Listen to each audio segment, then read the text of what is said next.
Well, now to a developing story, the ongoing search for two missing teenage swimmers. They vanished in the waters off of Jacob Riis Park in Far Rockaway, Queens. And that's where CBS 2's Kristie Keleshian has been joining us from this morning with the very latest on this search. Kristie? Doug, Elaine, about 15 hours into the search now, authorities are looking for two teenage boys, one 16, the other 17 years old. And lifeguards were on duty last night until their usual time, 6 p.m. But police say they got the calls about the boys just after that, at 6:03. And officers told us last night that witnesses said that teens were sucked in by what they describe as an extremely high wave, and they're investigating if it was a riptide.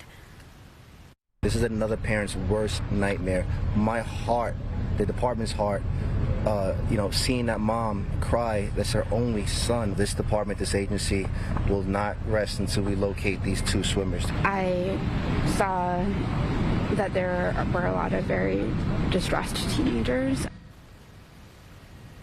And authorities also tell us the current was so rough last night, even for the searchers, that they had to come out of the water.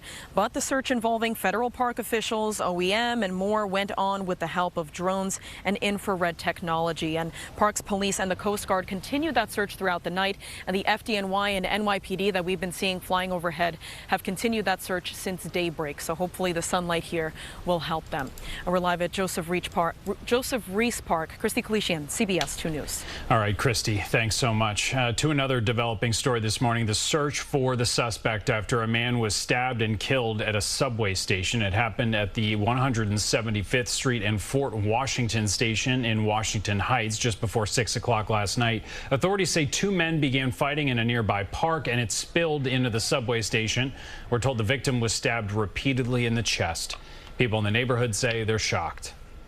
It makes me more hesitant for me and my friends to go out, walk around at night. Be careful. Sort of thing, right. It's getting worse. It's getting worse?